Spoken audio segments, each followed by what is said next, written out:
ಇವಾಗ ಒಂದು post mortem report ಅದು ಕೂಡ ಅದು ಸರ್ಕಮ್ಸ್ಟಾನ್ಷಿಯಲ್ ಎವಿಡೆನ್ಸ್ ಬರುತ್ತಾ? ಅದೊಂದು ಡಾಕ್ಯುಮೆಂಟ್ ಯಾವ ತರ ಕಾಸ್ ಆಫ್ ಡೆತ್ ಯಾವ ತರ ಆಯ್ತು. ಏನಾಗುತ್ತೆ ಅಂದ್ರೆ ಈಗ 10-12 ಜನ ಇದ್ದಾರೆ, 13-14 ಎಲ್ಲ ಯಾರ್ಯಾರು ಹೊಡೆದ್ರು ಅಂತ ಈಗ ಏನಾಗುತ್ತೆ ಸರ್ಕಮ್ಸ್ಟಾನ್ಷಿಯಲ್ ಎವಿಡೆನ್ಸ್ ಅಲ್ಲಿ ಐ ವಿಟ್ನೆಸ್ ಅಲ್ಲಿ ಆದ್ರೆ ನಿಮ್ಗೆ ಎಕ್ಸೆಪ್ಷನ್ ಬರ್ತದೆ. ಸರ್ಕಮ್ಸ್ಟಾನ್ಷಿಯಲ್ ಎವಿಡೆನ್ಸ್ ಅಲ್ಲಿ ಏನಾಗುತ್ತೆ, ಇವ್ರು ಅಕ್ಯೂಸರ್ ಹೇಳಿದ್ದಷ್ಟೇನೆ ಗೊತ್ತಿರೋ ಪೊಲೀಸ್ಗೆ. ಈಗ ಅವ್ರು ಬಂದು ಇಲ್ಲಿ ಹೊಡೆದ್ರು ಇವ್ರು ಬಂದು ಇಲ್ಲಿ ಹೊಡೆದ್ರು ಅಂತ ಹೇಳ್ತಾರೆ. ಅದಕ್ಕೆ ಕೊರಾಬರೇಟಿವ್ ಆಗಿ ಮೆಡಿಕಲ್ ಎಷ್ಟು ಇಂಜುರೀಸ್ ಎಲ್ಲೆಲ್ಲಿದೆ ಅನ್ನೋದು ಪ್ರೂವ್ ಆಗ್ಬೇಕು. ಮತ್ತೆ ಆ ಯಾವೆಲ್ಲ ಇಂಜುರಿಗಳು ಯಾವ ಆಯುಧಗಳಿಂದ ಹೊಡೆದ್ರು ಅನ್ನೋದು ಕೂಡ ಒಪಿನಿಯನ್ ಕೊಡ್ತಾರೆ. ಈಗ ನಾನು ಕೈಲಿ ಹೊಡೆದೆ ಅನ್ನೋದು ಏನೋ ನಾವು ಇವ್ರು ಹೇಳ್ತಾರೆ ಫಸ್ಟ್ ಅರೆಸ್ಟ್ ಆದಕ್ಕೆ ದರ್ಶನ್ ಅವ್ರು ಬರೀ ಕೈಲಿ ಹೊಡೆದ್ರು ಅಂತ ಹೇಳ್ತಾರೆ. ಅಲ್ಲಿ ಎಲ್ಲಿ ಹೊಡೆದ್ರು ಅನ್ನೋ ಜಾಗದಲ್ಲಿ PM ರಿಪೋರ್ಟ್ ನಲ್ಲಿ ಇಂಜುರೀಸ್ ಕೈಲಿ ಹೊಡೆದಿರೋ ಅಂತ ಗಾಯ ಆಗಂತ ಕೊರಾಬರೇಷನ್ ಆಗ್ಬೇಕು. ಅದು ಕಾಂಟ್ರಡಿಕ್ಷನ್ ಆದ್ರೆ ಅಲ್ಲಿಗೆ ಇಲ್ಲವರೆ ಇವ್ರು ಹೇಳಿ ಸುಳ್ಳಾಗ್ಬೇಕು, ಇವ್ರು ಡಾಕ್ಟರ್ ಹೇಳಿ ಸುಳ್ಳಾಗ್ಬೇಕು. ಅವಾಗ court ಯಾವ್ದನ್ನು ಪರಿಗಣಿಸುತ್ತೆ?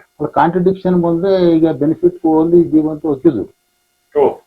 Always it's for accused. ಹೌದು, ಯಾವುದೇ benefit of doubt given only accused. ಹಂಗಿದ್ದಂತ ಪರಿಸ್ಥಿತಿನಲ್ಲಿ ಇವರು ಹೇಳ್ಬೇಕಾದ್ರೆ ಎಲ್ಲಾ ಸ್ಟೇಟ್ಮೆಂಟ್ ಡಿಫರ್ ಮಾಡಿನೇ ಫಸ್ಟ್ ಹೇಳ್ಬೋದಲ್ಲ, ನಾವು ಕೈಯಲ್ಲಿ ಹೊಡೆದ್ವಿ ಅಥವಾ ನಾವು ಬೆಲ್ಟ್ ತಗೊಂಡೇ ಹೋಗಿಲ್ಲ, ನಾವು ಬೆಲ್ಟ್ ಅಲ್ಲಿ ಹೊಡೆದ್ವಿ. ಅದು ಇಂಜುರೀಸ್ PM ರಿಪೋರ್ಟ್ ನಲ್ಲಿ ಅದೇ ಇವ್ರು ಎಲ್ಲಾ ಸುಳ್ಳು ಹೇಳಿ ಪೊಲೀಸ್ನವ್ರಿಗೆ, ಆಮೇಲೆ ಅಲ್ಲಿ PM ರಿಪೋರ್ಟ್ ಅಲ್ಲೇ ಇನ್ನೊಂದು ಬಂದ್ರೆ ಕಂಪ್ಲೀಟ್ ಕಾಂಟ್ರಡಿಕ್ಷನ್. ಹೌದು, ಹಂಗಿದ್ರೆ ಇವ್ರು ಕೊಲೆನೇ ಮಾಡಿಲ್ಲ ಅಂತನ? ಅಲ್ಲ, ಏನಾಗುತ್ತೆ ಅಂದ್ರೆ ಚಿತ್ರದುರ್ಗದಲ್ಲಿ ಇದ್ದಂತ ವ್ಯಕ್ತಿ ಬೆಂಗಳೂರಿಗೆ ಬಂದದ್ದಂತೂ ನಿಜ. ಹೌದು. ಇಲ್ಲಿ ಪಟ್ಟಣಗೆರೆ ಶೆಡ್ ಅಲ್ಲಿ ಸತ್ತಿರೋದು ನಿಜ. ಸತ್ ಮೇಲೆ ಕೂಡ ಪುನಃ ತಗೊಂಡೋಗಿ ಎಸ್ತಿರೋದು ನಿಜ. ಇದು ನ್ಯಾಚುರಲ್ ನಡೆದಿರೋದು. ಇದನ್ನ ಸುಳ್ಳು ಅಂತ ಈಗ ಸತ್ತಿರೋದಕ್ಕೆ, ಯಾಕೆಂದ್ರೆ ಈ ಶೆಡ್ ಒಳಗೇನೆ ಬಂದಿರೋದು ಈ ಎಸ್ಟಾಬ್ಲಿಷ್ ಆಗಿರೋದ್ರಿಂದ ಏಕ್ ಸತ್ತ ಅನ್ನೋದು ಇವರೇನೆ ಹೇಳ್ಬೇಕಾಗುತ್ತೆ. ಬರ್ಡನ್ ಆಫ್ ಪ್ರೂಫ್ ಒಂದು ಅಕ್ಯೂಸರ್ ಹೇಳ್ಬೇಕಾಗ್ತಿದ್ರಲ್ಲಿ, ಇವರನ್ನೇ ಎಸ್ಟಾಬ್ಲಿಷ್ ಮಾಡ್ಬೇಕು. ಈಗ 14 ಜನದಲ್ಲಿ ಯಾರು ಇಬ್ಬರೇ ಹೊಡೆದ್ರು ಅನ್ನೋದು ಕೂಡ ಇವ್ರು ಎಸ್ಟಾಬ್ಲಿಷ್ ಮಾಡ್ಬೇಕಾಗುತ್ತೆ. ನಾವೇನು ಹೊಡಿಲೇ ಇಲ್ಲ ಅನ್ನೋದು ಎಸ್ಟಾಬ್ಲಿಷ್ ಆಗುತ್ತೆ. ಆದ್ರೆ ಇವ್ರು ಎಸ್ಟಾಬ್ಲಿಷ್ ಮಾಡ್ಬೇಕಾಗುತ್ತೆ. ಈಗ ಏನಾಗುತ್ತೆ ಅಂದ್ರೆ ಇವ್ರನ್ನ ಕರ್ಕೊಂಬಂದ್ರು ಶೆಡ್ಗೆ. ಈಗ ಇವ್ರೇನೋ ಒಂದೊಂದು ಬಂದು ಹೊಡೆದ್ರು ವಾಪಸ್ ಹೋದ್ರು ಅಂತ ಹೇಳ್ತಾರೆ. ಆಮೇಲೆ ಸತ್ತ ಅಂತ ಹೇಳ್ತಾರೆ. ಇವರು ಫೋನ್ನ ಟವರ್ ಲೊಕೇಶನ್ ಅವು ಟೈಮಿಂಗ್ಸ್ ನೋಡ್ಬೇಕಾಗುತ್ತೆ. ಪುನಃ ಬಂದು ಇವ್ರಿಗೆ ಅಲ್ಲಿದ್ದಂತ ಆರೋಪಿಗಳು ಇವ್ರು ಸತ್ತೋದ್ಮೇಲೆ ಈ ವಿಚಾರ ತಿಳಿಸಿಕ್ಕೆ ಕಾಲ್ಜಿಟ್ಟಿರ್ತದೆ. ಸರ್ಕಮ್ಸ್ಟೆನ್ಸ್ ಕೊರಾಬರೇಷನ್ ಆಗ್ಬೇಕಾಗುತ್ತೆ. ಇವ್ರು ಸ್ಪಾಟ್ ಅಲ್ಲಿ ಇರ್ಲಿಲ್ಲ ಸಾಯೋವರ್ಗೆ ಅಂತ. ಇವ್ರು ಹೊಡಿವಾಗ್ಲೇ ಇವ್ರು ಹೊಡೆದದ್ದ ಯಾವ ಏಟಿನ ಆಧಾರದ ಮೇಲೆ ಸತ್ತ ಕಾಸ್ ಆಫ್ ಡೆತ್ ಕೊಟ್ಟಿರ್ತಾರೆ. ಅದೇನಾಗುತ್ತೆ, ಇವರು ಏನೋ ಒಂದು ಹೊಡೆದು ಹೋಗಿರ್ತಾರೆ, ಎಲ್ಲೋ ಒಂದು ಸ್ಪಾಟ್ ಹೊಡೆದು ಹೋಗಿರ್ತಾರೆ, ಹೊಡೆದಿರ್ತಾರೆ. ಈಗ ಕಾಸ್ ಆಫ್ ಡೆತ್ ಅದೇ ಬರ್ತದೆ ಏನಿ. ಹಾಗೆ ಇವ್ರು ಹೊಡೆದು ಹೋಗ್ಬಿಟ್ಟು ಆಮೇಲೆ 2-3 ಅವರ್ಸ್ ಸತ್ಮೇಲೆ ಇವ್ರ ಮೇಲೆ ಕ್ಲೀನ್ ಆಗುತ್ತೆ. ಅದು ತಪ್ಪಿಸ್ಕೊಳಕ್ ಆಗೋದಿಲ್ಲ. ಯಾರು ಹೊಡೆದ್ರಲ್ಲಿಗೆ ಏನಾದ್ರು ಎಕ್ಸ್ಪ್ಲನೇಷನ್ ಕೊಡ್ಲೇಬೇಕಾಗುತ್ತೆ ಅಕ್ಯೂಸರ್ಗಳು. ಇವ್ರು ಹೊಡೆದ್ರು ಇಲ್ಲ ಅವ್ರು ಹೊಡೆದ್ರು ಅನ್ನೋದು ಬರ್ತದೆ. ಸೊ ಇವಾಗ ಇಷ್ಟು ಜನದಲ್ಲಿ ಯಾರೋ ಒಬ್ರಂತೂ ಆ ಒಂದು ವಿಚಾರದಲ್ಲಿ 302 ಒಳಗ್ ಹೋಗೋದು ಖಂಡಿತ. ಇದ್ರಲ್ಲಿ 13-14-17 ಜನ ಏನು ಅಕ್ಯೂಸ್ಡ್ ಇದ್ದಾರೆ, 302ಗೂ ಕೂಡ ಫಿಕ್ಸ್ ಆಗ್ತಾರೆ, ಅಬ್ಡಕ್ಷನ್ ಫಿಕ್ಸ್ ಆಗ್ತಾರೆ, 201 IPC ಫಿಕ್ಸ್ ಆಗ್ತಾರೆ, 120 109 IPC ಕಾನ್ಸ್ಪಿರೆನ್ಸಿ ಮತ್ತು ಅಬೇಟ್ಮೆಂಟ್ಗೂ ಫಿಕ್ಸ್ ಆಗ್ತಾರೆ. ಸುಮಾರು ಅಫೆನ್ಸ್ಗಳು ಆಗಿರೋದ್ರಿಂದ ಯಾವ್ದಾದ್ರೂ ಒಂದು ಅಫೆನ್ಸಿವ್ ಫಿಕ್ಸ್ ಆಗೇ ಆಗ್ತಾರೆ. ಪೂರ ಹೊರಬರೋದಕ್ಕಾಗದೇ ಇಲ್ಲ. ಇವರು ಕೊಲೆ ಇವ್ರಿಗೆ ಹೋಗಿ ಹೊಡೆದ್ರು, ಇವ್ರು ಅಟ್ಲೀಸ್ಟ್ ಇವ್ರು ಏನಕ್ಕೆ ಇದು ಹೋಗ್ತಿರ್ತಾರ, ಇವ್ರೇನೋ ತಿಳ್ಬಿಡು ಒಂದಂತೂ ಬರೀ ಕೆನ್ನೆಗೆ ಒಂದು 4 ಏಟು ಹೊಡೆದು ಹೋಗ್ಬಿಟ್ರು ಅಂತ ತಿಳ್ಕೊಳ್ಳೋಣ. ಆಗ ಇವರಿಗೆ T20 T24 ಬರ್ತದೆ. ಅದೇ ಕೇಸ್ ಬರ್ದೇ ಇರ್ಬೋದು. ಇವ್ರು ಹೊಡೆದಿದ್ದು ಬರೀ T20 T24 ಬರ್ಬೋದು. ಇವ್ರು ಯಾವುದೇ ಆಯುಧ ಯೂಸ್ ಮಾಡಿ ಬರೀ ಕೈಯಲ್ಲಿ ಹೊಡೆದ್ಬಿಟ್ಟು ಹೋಗಿದ್ರೆ ಆಮೇಲೆ ಯಾರು ಅಸಾಲ್ಟ್ ಮಾಡ್ತಾರೆ ಅವ್ರಿಗೆ ತಿರುಗಿ ಬರ್ತದೆ. ಆತರ ಸರ್ಕಮ್ಸ್ಟೆನ್ಸ್ ಇರ್ತದೆ. ಅದರ ಅಬ್ಜೆಕ್ಷನ್ ಬರ್ತಿದೆ. ಆದ್ರೆ ಇವ್ರಿಗೆ ಗೊತ್ತಾದ್ಮೇಲೆ ಕೂಡ ಇವ್ರು ಆಗ್ಲೇನೆ ಕಂಪ್ಲೇಂಟ್ ಕೊಟ್ಟು, ಯಾರೋ ನಮ್ಮ ಫಾಲೋಯರ್ಸ್ ಬಂದು ಮಾಡ್ಬಿಟ್ಟಿದ್ದಾರೆ, ಕೊಲೆ ಮಾಡಿದ್ದಾರೆ ಅಂತ ಇವ್ರು ಆಗ್ಲೇನೆ ಪ್ರಜ್ಞಾ ನಾಗರಿಕ ಆಗಿದ್ರೆ ಇವ್ರು ಆಗ್ಲೇನೆ ಪೊಲೀಸ್ ಸ್ಟೇಷನ್ ತಿಳಿಸಿ ಹೇಳ್ಬೋದಾಯ್ತು. ಆಗ ಬಚಾವಾಗ್ಬೋದಾಯ್ತು. ನಾನು ಈ ಬುದ್ಧಿವಾದ ಹೋದೆ, ನಮ್ಮ ಹುಡುಗರು ಈ ಕೊಲೆ ಮಾಡ್ಬಿಟ್ಟಿದ್ದಾರೆ ಅಂತ ಇವ್ರು ಆಗ್ಲೇನೆ ಪೊಲೀಸ್ ಕಂಪ್ಲೇಂಟ್ ಕೊಟ್ಟಿದ್ರೆ ಇವ್ರು ಅರೆಸ್ಟ್ ಆಗೋ ಪ್ರಮೇಯ ಗೊತ್ತಿರಲಿಲ್ಲ, ಇವರು ಪ್ರಕರಣದಲ್ಲಿ ಸಿಗಾಕ ಪ್ರಮೇಯ ಗೊತ್ತಿಲ್ಲ. ಇದು ಧೋರಣೆ, ನಮ್ಮನ್ಗೆ ಏನ್ ಮಾಡಕ್ಕಾಗತ್ತೆ ಅನ್ನುವಂತ ಒಂದು ನೆಗ್ಲಿಜೆನ್ಸ್ ಇಲ್ಲಿಗೆ ತಗೊಂಡ್ಬಂದು ಬಿಟ್ಟಿದೆ ಅನ್ನೋಂತ ಪರಿಸ್ಥಿತಿ. ಹೌದು, ಇವರು ಈ ವಿಚಾರ ತಿಳಿದ್ಮೇಲೂ ಕೂಡ ಈ ಹೆಣ್ಣನ ತಗೊಂಡೋಗಿ ಮಾಡಿರೋದು ಕೂಡ 201 ಕೂಡ ಅದಕ್ಕೂ ಕೂಡ ಎಕ್ಸ್ಟೆಂಡ್ ಟು 7 years ಪನಿಷ್ಮೆಂಟ್ ಇದೆ. ಅದು ಕೂಡ ನಾನ್ ಬೇಲೆಬಲ್ ಇದೆ, 7 years ಇದೆ. ಇದು ಈಗ ಬಾಡಿ ಸತ್ತ ಮೇಲೆ ಇವ್ರಿಗೆ ಆಮೇಲೆ ಗೊತ್ತಾಯ್ತು, ವಿಚಾರ ತಿಳಿತು ಅಂತ ಇವ್ರು ಏನ್ ಮಾಧ್ಯಮಗಳು ಬರ್ತಾ ಇದೆ, ತಿಳಿದ್ಮೇಲೂ ಕೂಡ ಇವ್ರ ಕರ್ತವ್ಯ ಏನು, ನಾಗರಿಕನಾದ್ಮೇಲೆ ಲಾಫುಲ್ ಸಿಟಿಜನ್ ಆದ್ರೆ ಪೊಲೀಸ್ ಸ್ಟೇಷನ್ ಇವರೇ ಫೋನ್ ಮಾಡಿ ಹೇಳಿ ಇಂತ ಹೊಡೆದು ಅಂತ ಹೇಳ್ಬಿಟ್ಟಿದ್ರೆ ಅವ್ರ ಮೇಲೆ ಮಾತ್ರ 301 ಆಗೋದು, ಖಂಡಿತ ಇವ್ರು ಬಚಾವಾಗೋದು. ಇವ್ರು ಎಲ್ಲರೂ ಬಚಾವಾಗಕ್ಕೂ ಎಲ್ಲರೂ ಸಿಗಾಕ್ತಿದ್ದಾರೆ. ಸರ್, ಇವಾಗ ಇದೇ ವಿಚಾರವಾಗಿ ನಿಮ್ ಎಕ್ಸ್ಪೀರಿಯನ್ಸ್ ಅಲ್ಲಿ ನೀವು ನೋಡಿರೋ ಪ್ರಕಾರ ಒಂದು ಮರ್ಡರ್ ಕೇಸ್ ಎಷ್ಟು ವರ್ಷ ಎಳಿಬಹುದು? ಆಫ್ಟರ್ ಬೇಲ್ ಅಥವಾ ವಿತೌಟ್ ಬೇಲ್ ಎಷ್ಟು ವರ್ಷ ಎಳಿಬಹುದು ಕನ್ವಿಕ್ಷನ್ಗೆ ಮ್ಯಾಕ್ಸಿಮಮ್? ಏನಾಗುತ್ತೆ ಅಂದ್ರೆ ಎಲ್ಲರಿಗೂ ಬೇಲ್ ಆದ್ರೆ ಸ್ವಲ್ಪ ಡಿಲೇ ಆಗುತ್ತೆ ಪ್ರೋಸೆಸ್. ಎಲ್ಲರಿಗೂ ಬೇಲ್ ಆಗ್ಲಿಲ್ಲ, ಕೆಲವರೆಲ್ಲ ಜೈಲೊಳಗೆ ಇದ್ರು ಅಂದ್ರೆ ಸ್ಪೀಡಿ ಟ್ರಯಲ್ ಆಗುತ್ತೆ. ಕಸ್ಟಡಿಲಿ ಇರೋದ್ರಿಂದ ಬೇಗ, ಈಗ ಸುಮ್ಮನೆ ಅಕಸ್ಮಾತ್ ಬಿಡುಗಡೆ ಆದ್ರೆ ಅನ್ಯಾಯ ಆಗುತ್ತೆ ಅಪರಾಧಿಗಳಿಗೆ ಅಂತ ಹೇಳಿ day by day within 15 days 10 days ಹಾಕಿ ಮುಗಿಸ್ತಾರೆ. ಯಾವುದೇ ಮರ್ಡರ್ ಕೇಸ್ ಆಗ್ಬೋದು ಮುಗಿಸ್ಬೋದು ಅಂದ್ರೆ ನಮ್ಮ ಉದಾಹರಣೆಗಳು ವಿತಿನ್ 3 months ಮರ್ಡರ್ ಕೇಸ್ ಇದೆ, 6 months ಇದೆ, 1 year ಇದೆ, 10 years ಇದೆ. 10 years ಮ್ಯಾಕ್ಸಿಮಮ್ ಹೇಳಕ್ಕೆ ಬರಲ್ಲ. ಒಂದು ನಮ್ಮ ಸೀನಿಯರ್ ಆಫೀಸಲ್ಲಿ ಒಂದು 96 ಮರ್ಡರ್ ಕೇಸ್ ನಡೀತಾ ಇದೆ. 96 20 ವರ್ಷ ಆಯ್ತು. ಓಕೆ, 28 ಆಯ್ತು, 28 ವರ್ಷ. ಸೊ ಅದು ಇನ್ನೂ ನಡೀತಾ ಇದೆ. ಇವಾಗ ಈಗ ಒಂದು ಮರ್ಡರ್ ಕೇಸ್ ವಿಚಾರದಲ್ಲಿ ಒಂದ್ ಟ್ರಯಲ್ ಅಂತಿರಲ್ಲ, ಎಷ್ಟು ನಿಮಿಷ ಆಗ್ಬೋದು ಒಂದ್ ಕೇಸ್ಗೆ? ಎಷ್ಟು ನಿಮಿಷ ತಗೋಬಹುದು ಒಂದ್ ಕೇಸ್ ಒಂದ್ ದಿನಕ್ಕೆ? ಅವರೇಜ್ ಎಷ್ಟು ನಿಮಿಷ ತಗೊಂತಾರೆ? ಅಲ್ಲ, ನಿಮಿಷ ಅಂತ ಬರೋದಿಲ್ಲ. ಇದು ಒಂದು ಯಾವುದೇ ನ್ಯಾಯಾಲಯಗಳಲ್ಲಿ ಈ ಪ್ರಕರಣ ತಗೋತಾರೆ, ವಿಟ್ನೆಸ್ ಕರೆಸ್ತಾರೆ. ವಿಟ್ನೆಸ್ ಚೀಫ್ ಎಕ್ಸಾಮಿನೇಷನ್ ಪ್ರಾಸಿಕ್ಯೂಟರ್ ಮಾಡ್ತಾರೆ. Cross examination no limit. ನಾನು 1 hour ಮಾಡ್ಬೇಕು, half an hour ಮಾಡಬೇಕು. ಒಂದು ವಿಟ್ನೆಸ್ 2 days ಮಾಡೋ ಅಂತ ವಕೀಲರು ಇದ್ದಾರೆ. ಅಂದ್ರೆ ಅದನ್ನೇ ಮಾತು ನಡೀತಾನೆ ಇರಬಹುದು. ಕ್ರಾಸ್ ಎಕ್ಸಾಮಿನೇಷನ್ ಅಂದ್ರೆ ನೆಕ್ಸ್ಟ್ ಕೇಸ್ ತಗೊಳ್ಳಲ್ಲ ಇವರು. ಒಂದು ಸ್ಟಾರ್ಟ್ ಆದ್ರೆ ಅದು ವಿಟ್ನೆಸ್ ಮುಗಿಯವರೆಗೂ ತಗೋತಾರೆ.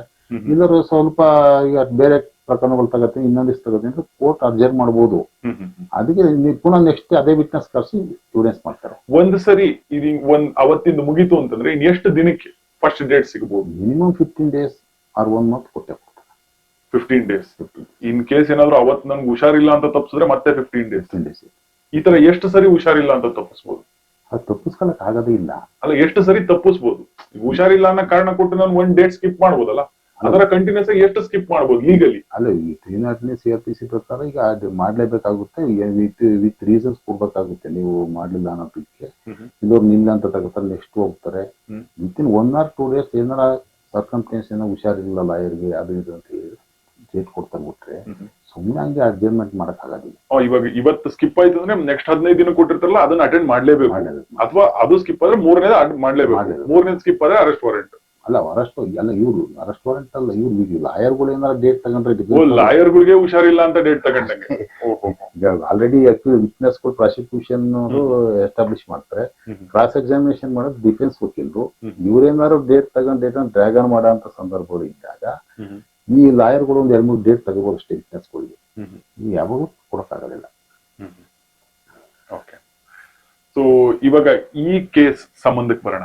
ಇವಾಗ ನಿಮ್ಗೆ ಎಷ್ಟು ಎವಿಡೆನ್ಸ್ ಸಿಕ್ಕಿದೆ, ಅಥವಾ ಇವಾಗ ನಿಮಗೆ ಇಷ್ಟು ಮಾಹಿತಿ ಇರೋಂತ ಒಂದು ಪ್ರಕರಣದಲ್ಲಿ ನೀವು ಬಹಳಷ್ಟು ನ್ಯೂಸ್ಗಳು ನೋಡ್ತಾ ಇರ್ತೀರ, ನಿಮ್ ಎಕ್ಸ್ಪೀರಿಯನ್ಸ್ ಅಲ್ಲಿ ನೋಡಿರ್ತೀರ. ಸ್ಟಾರ್ಟಿಂಗ್ ನ್ಯೂಸ್ ಅಲ್ಲಿ ಇಷ್ಟಿಷ್ಟ ಆಯ್ತು ಅಂದ ತಕ್ಷಣ ನಿಮ್ಗೊಂದು ಅಂದಾಜ್ ಬರುತ್ತೆ, ಈ ಕೇಸ್ ಇಷ್ಟಪ್ಪ, ಇದು ಇಷ್ಟ ದಿವಸ ಓಡಿಸ್ತಾರೆ, ಇದು ಹಿಂಗಾಗುತ್ತೆ, ಇದು ಕೊನೆಗೆ ಇದೇ ಬಗೆಹರಿಯೋದು ಅನ್ನೋಂಥದ್ದು. ಸೊ ಇದ್ರಲ್ಲಿ ನಿಮ್ ಹಾನೆಸ್ಟ್ ಒಪಿನಿಯನ್ ಏನು ಈ ಪ್ರಕರಣದ ಬಗ್ಗೆ? ಈ ಪ್ರಕರಣದ ಬಗ್ಗೆ ಏನಾಗ್ಬೋದು ಅಲ್ಟಿಮೇಟ್ ಜಡ್ಜ್ಮೆಂಟ್ ತನಕ ಬಂದ್ರೆ? ಆದ್ರೂ ಆಗ್ಬೋದು, ಆಗದೇನೆ ಇದ್ರೂ ಇರ್ಬೋದು. ಸೊ ನಿಮ್ ಎಕ್ಸ್ಪೀರಿಯನ್ಸ್ ಅಲ್ಲಿ ಒಂದ್ ಅಂದಾಜ್ ಇರುತ್ತೆ, ಈ ಕೇಸ್ ನೋಡ್ದೆ. ಈಗ ಒಂದ್ ಎಕ್ಸಾಂಪಲ್ ಬಂದ್ರೆ, ಇವಾಗ ಮೊನ್ನೆ ಒಂದು ಕಾಲೇಜ್ ಹುಡುಗಿದ್ ಯಾವ್ದೋ ಮರ್ಡರ್ ಆಗಿದ್ದು, ಅವಾಗ್ಲೂ ನಿಮ್ ಒಂದ್ ಥಾಟ್ ಬಂದಿರುತ್ತೆ. ಮೋಸ್ಟ್ ಆಫ್ ದ ಕೇಸಸ್ ನಿಮ್ ಎಕ್ಸ್ಪೀರಿಯನ್ಸ್ ಅಲ್ಲಿ ಹೆಂಗಿರುತ್ತೆ ಅಂದ್ರೆ ಒಂದು 80 to 90% ಅದೇ ಆಗುತ್ತೆ.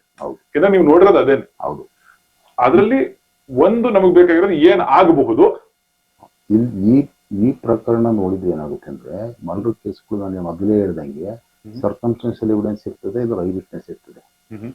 ಈ ಸರ್ಕಮ್ಸ್ಟೆನ್ಷಿಯಲ್ ಎವಿಡೆನ್ಸ್ ಅಲ್ಲಿ ಏನೆಲ್ಲ ಸರ್ಕಮ್ಸ್ಟೆನ್ಸ್ಗಳನ್ನ ಕೊರಾಬರೇಟಿವ್ ಮಾಡಿ ಇನ್ವೆಸ್ಟಿಗೇಷನ್ ಮಾಡ್ತಾರೆ ಇನ್ವೆಸ್ಟಿಗೇಷನ್ ಆಫೀಸರ್ ಅನ್ನೋದ್ರ ಮೇಲೆ ಈ ಪ್ರಕರಣ ನಿಂತಿದೆ. ಎಲ್ಲ ಚೈನ್ ಲಿಂಕ್ ತರ ಎಲ್ಲಾನು ಕೊರಾಬರೇಟಿವ್ ಆಗಿ ಜೋಡಣೆ ಮಾಡಿಕೊಂಡು ಎಲ್ಲ ಸರ್ಕಮ್ಸ್ಟೆನ್ಸ್ಗೂ ಕೂಡ ವಿಟ್ನೆಸ್ಗಳನ್ನ ಸೈಟ್ ಮಾಡಿ ಅದೇ ತರ ಏನು ಹೇಳಿ ಮಾಡಿರ್ತಾರೆ ಎಲ್ಲ ಸರ್ಕಮ್ಸ್ಟೆನ್ಸ್ ಕೂಡ ನ್ಯಾಯಾಲಯಗಳಲ್ಲಿ ಹೋಗಿ ಅದೇ ತರ ಎವಿಡೆನ್ಸ್ ಹೇಳಿದ್ರೆ ಪನಿಷ್ಮೆಂಟ್ ಆಗುತ್ತೆ. ಪನಿಷ್ಮೆಂಟ್ ಆಗುತ್ತೆ. ಇಲ್ಲಿ ಇನ್ವೆಸ್ಟಿಗೇಷನ್ ಆಫೀಸರು ತನಿಖೆ ಪೂರ್ಣಗೊಳಿಸಿ ಇನ್ವೆಸ್ಟಿಗೇಷನ್ ಪೇಪರ್ಸ್ ನೋಡಿದಾಗ ನಾವು ಒಪಿನಿಯನ್ ಕೊಡ್ಬೇಕಾಗುತ್ತೆ. ಈಗಿನ್ನು ಪ್ರೈಮರಿ ಓನ್ಲಿ FIR ಅಷ್ಟೇ ಆಗಿರೋದು, ಅನ್ನೋನ್ ಅಂತ ಆಗಿದೆ, ಈಗ ಅರೆಸ್ಟ್ ಆಗಿದೆ, ಇನ್ವೆಸ್ಟಿಗೇಷನ್ ನಡೀತಾ ಇದೆ. ಈಗ ಏನೆಲ್ಲ ಸರ್ಕಮ್ಸ್ಟೆನ್ಸ್ ಇದ್ರಲ್ಲಿ ಇದೆ ಅಂತ ಹೇಳ್ಬೋದು. ಈ ಪ್ರಕರಣದಲ್ಲಿ ಈಗ ಅಬ್ಡಕ್ಷನ್ ಆಗಿದೆ, ಅಲ್ಲಿ ಮಾಜರ್ ಮಾಡ್ತಾರೆ, ಅಲ್ಲಿ ವಿಟ್ನೆಸ್ ಸೈಟೆಡ್ ಮಾಡ್ತಾರೆ, ಅಲ್ಲಿಂದ ವೆಹಿಕಲ್ ಯಾವ ವೆಹಿಕಲ್ ಇಲ್ಲ ಬೆಂಗಳೂರಿಗೆ ಇಲ್ಲಿ ರಾಜರಾಜೇಶ್ವರ ನಗರಕ್ಕೆ ಅಲ್ಲಿಂದ ಮೂವ್ಮೆಂಟ್ ಆಯ್ತು ಅಂತ ಹೇಳಿ CC ಕ್ಯಾಮ್ರಾ ಫುಟೇಜ್ಗಳನ್ನ ಕಲೆಕ್ಟ್ ಮಾಡ್ಬೋದು. ಆ CC ಕ್ಯಾಮ್ರಾ ರೆಕಾರ್ಡಿಂಗ್ ಕಲೆಕ್ಟ್ ಮಾಡಿ ಆಮೇಲೆ ಈ ಕಾರನ್ನ ರಿಕವರಿ ಮಾಡಿ ಅದು ಫೋಟೋ ಕಳಿಸಿ ಅದು ಮ್ಯಾಚ್ ಆಗುತ್ತಾ ಈ ಕಾರೇ CC ಕ್ಯಾಮ್ರಾದಲ್ಲಿ ಬಂದಿರೋದು ಅನ್ನೋದು ಕೂಡ ಮ್ಯಾಚ್ ಮಾಡ್ಬೋದು.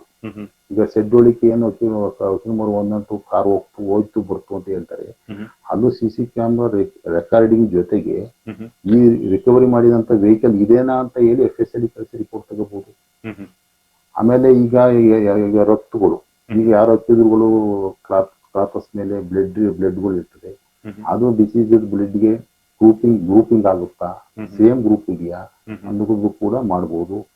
ಆಮೇಲೆ ಕಾಲ್ ಡೀಟೇಲ್ಸ್ಗಳು, ಇವರು ಕಾನ್ಸ್ಪರೆನ್ಸಿ ಮಾಡಿರೋದಾಗ್ಬೋದು, ಅಬೇಟ್ಮೆಂಟ್ಗೆ ಮತ್ತೆ ಮರ್ಡರ್ಗೆ ಮತ್ತೆ 201 SCD ಅಂದ್ರೆ ಎಣತವಣಿ SCD ಇದಕ್ಕೆಲ್ಲಾನು ಕೂಡ ಇವ್ರ ಕಾಲ್ ಲಿಸ್ಟು, ಟವರ್ ಲೊಕೇಶನ್, ಯಾವ ಸಿಮ್ಮಲ್ಲಿ ಯಾವ ಫೋನಲ್ಲಿ ಮಾತಾಡಿದ್ರು, ಸಿಮ್ ಯಾರ ಹೆಸರಿದೆ, ಮತ್ತೆ ಟವರ್ ಲೊಕೇಶನ್ ಯಾವ್ದಿದೆ, ಆಮೇಲೆ ನೋಡಲ್ ಆಫೀಸರ್ ಇಂದ 65G ಸರ್ಟಿಫಿಕೇಟ್ ಹಾಕೋದಾಗ್ಲಿ, ಈ ತರ ಟೆಕ್ನಿಕಲ್ ಎವಿಡೆನ್ಸ್ಗಳು ಎಲ್ಲರೂ ವಿಟ್ನೆಸ್ ಮಾಡಬೇಕಾಗುತ್ತೆ.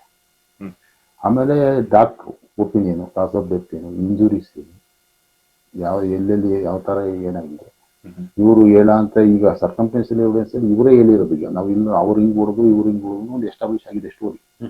17 ಜನ ಹೊಡೆದ್ರು ಅಂತ ಇದೆಯೋ, 4 ಜನ ಹೊಡೆದ್ರು ಅಂತ ಇದೆಯೋ, ಅದು ಮ್ಯಾಚ್ ಆಗ್ಬೇಕು.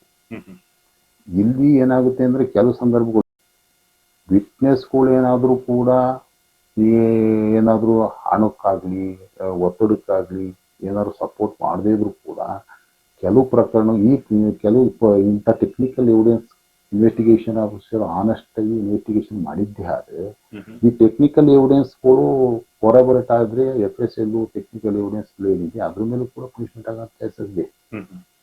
ನಿಮಗೆ ಐ ವಿಟ್ನೆಸ್ ಇರೋಂಥ ಸ್ಟೇಟ್ಮೆಂಟ್ ಕೇಸ್ಗಳಲ್ಲಿ ಐ ವಿಟ್ನೆಸ್ಗಳನ್ನ ನೀವು ಹಾಸ್ಟೆಲ್ ಮಾಡಬಹುದು. ಸರ್ಕಮ್ಸ್ಟೆನ್ಸ್ಗಳನ್ನ ನೀವು ಹಾಸ್ಟೆಲ್ ಮಾಡಕ್ ಆಗೋದಿಲ್ಲ.